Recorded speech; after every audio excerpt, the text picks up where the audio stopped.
Well, we have an update on the Afghani man arrested on charges of planning a terrorist attack on Election Day.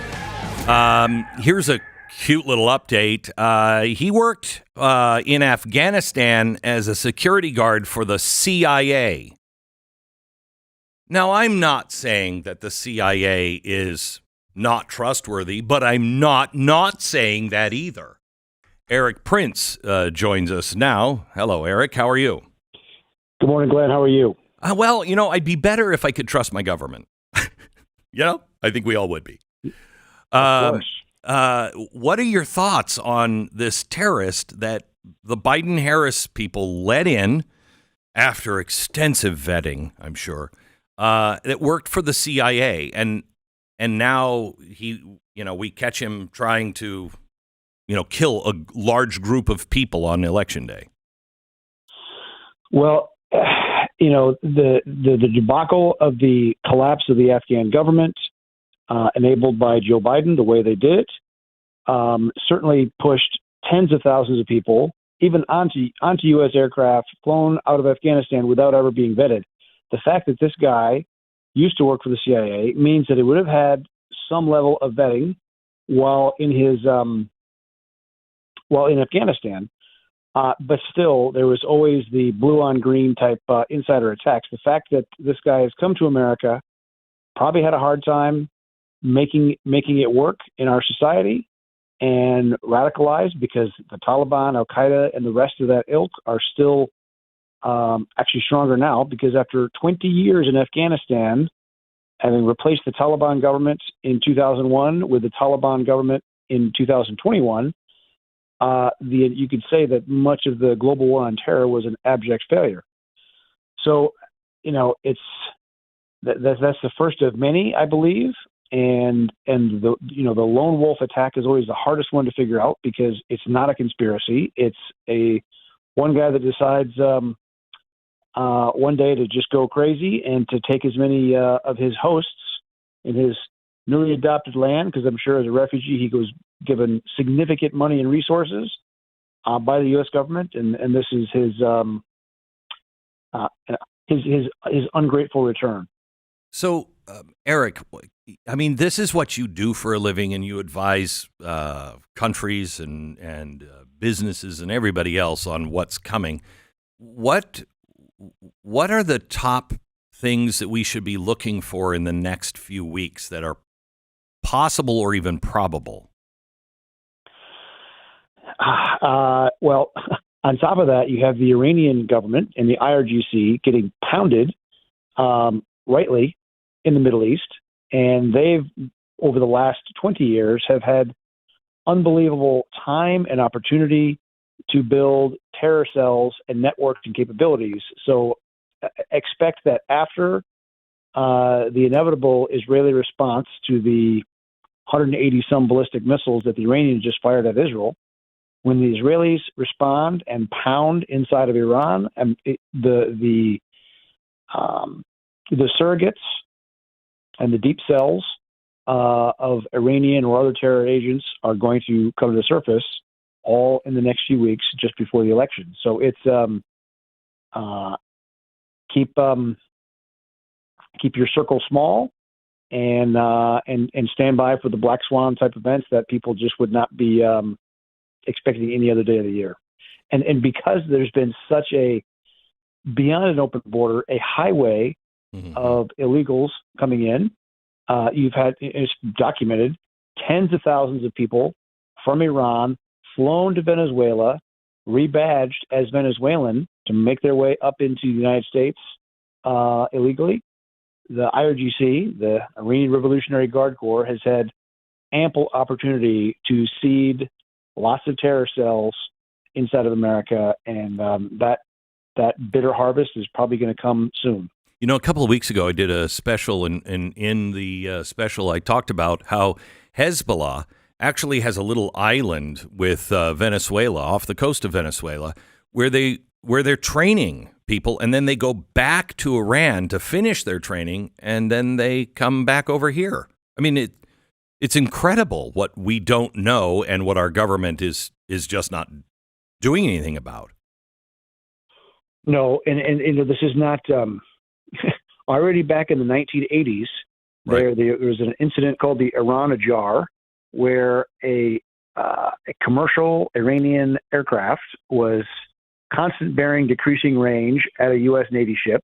And the U.S. Navy ship shot it down. And some months later, the captain of the ship, of that U.S. Navy ship, his wife's car was attacked with a firebomb in California. So this idea that there are not multiple cells and lots of reach, that was already the reality more than 40 years ago. We're deluding ourselves, and especially after decades of open borders. And I would say an FBI that is really not focused on these kind of threats, actually looking at, angry parents that are angry with the school board, considering them the domestic terror threat. The massive political correct, distorted lens that they look through things at is unfortunately has left many, many doors open that the bad guys are walking through. I love going to different churches and different faiths, and I was at one this last Sunday, and the pastor said, people say that we're, close to losing our democracy and our rights, and that couldn't be further from the truth. We've been through worse. You understand color revolutions.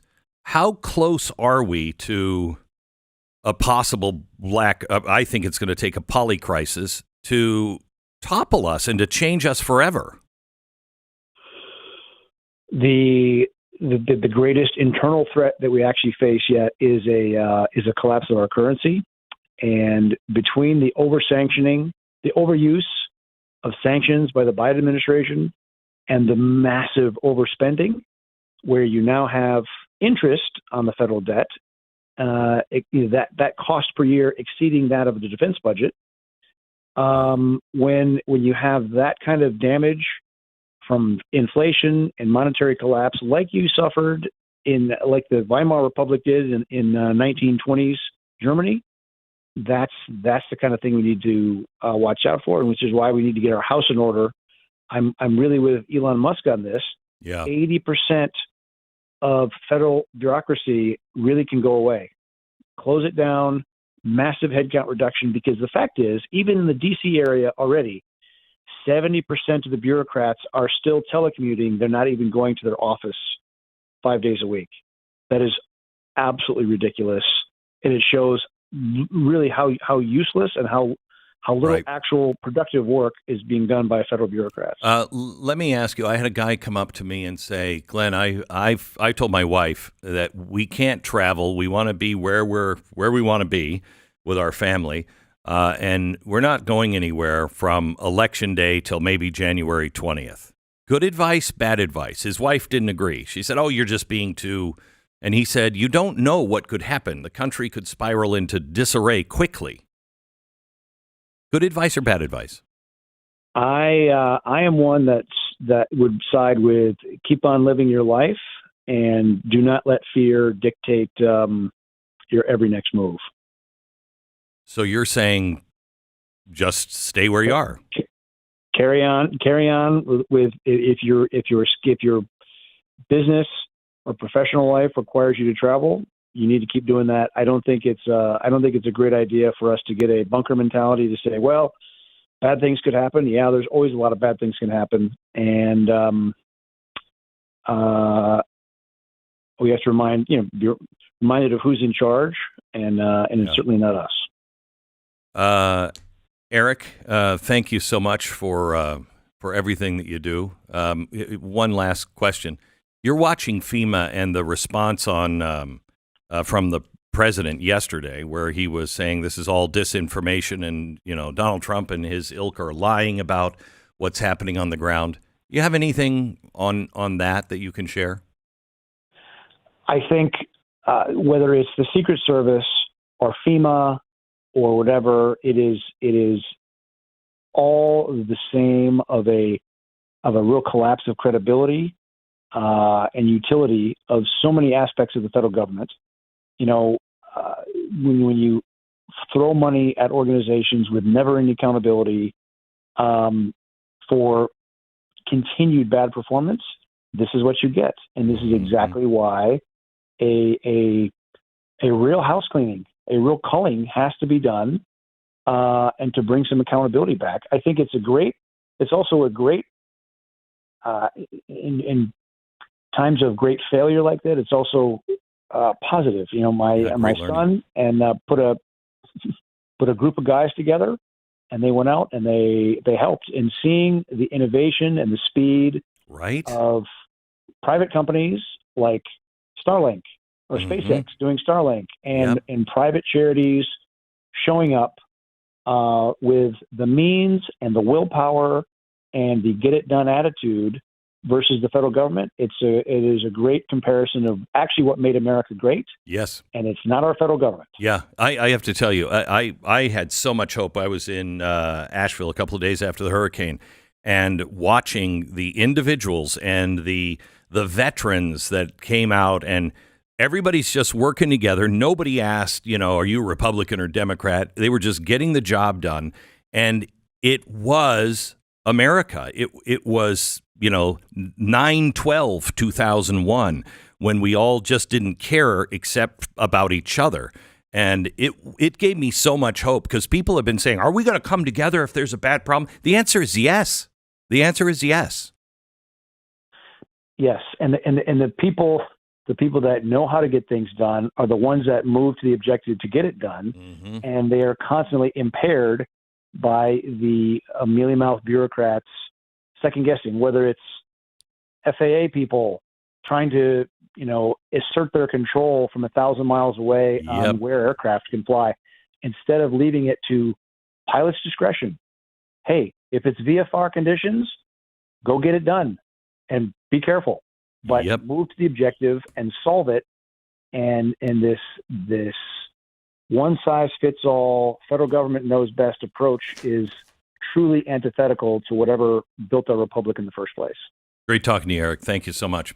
Erik Prince, host of Off Leash, former Navy SEAL. You can follow him on Twitter @RealErikDPrince.